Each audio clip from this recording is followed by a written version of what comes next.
Aujourd'hui, on vous emmène dans les coulisses de fabrication des glaces Promis Jurés à Saint-Guin-en-Mélantois.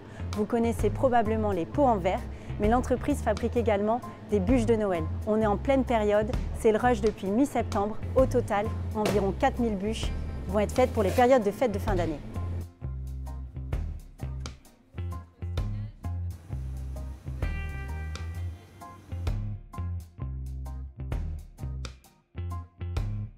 Ici vous avez un mix, parce qu'il n'est pas encore en glace, hein. C'est le mix, c'est la préparation avant qu'elle soit en glace.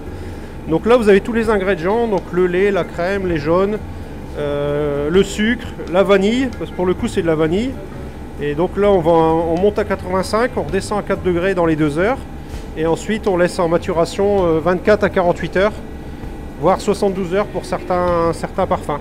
Et la maturation, c'est quoi? En fait, c'est le mélange de tous les matières premières entre elles. C'est la première étape. Donc ici, vous voyez, en fait, nous avons un cylindre. Donc le mix liquide rentre dans le cylindre. Ça a une agitation avec le froid. On passe de l'état liquide à l'état solide. Tous les 10 minutes, on sort 30 litres de glace à peu près. Qu'est-ce qui fait les secrets d'une bonne glace? J'imagine c'est les ingrédients. Les ingrédients, il n'y a pas de mystère, on ne peut pas tromper les gens. Hein, si on ne met pas un bon lait de qualité, la crème de qualité, la vanille c'est pareil. Si on prend de la vanille moins chère, forcément, au niveau goût, on ne s'y retrouvera pas. Donc après cette étape-là, on met en conditionnement, donc soit en pot, soit en bûche, soit voilà, on conditionne après.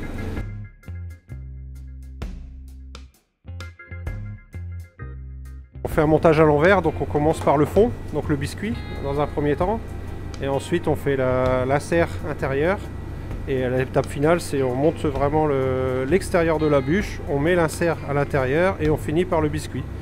Et on démoule du coup à l'envers pour avoir le produit fini. Là on va les stocker au congélateur, donc à moins 40, et après on stocke dans la chambre froide. Et en fait ça permet de ne pas réchauffer aussi notre chambre froide de stockage.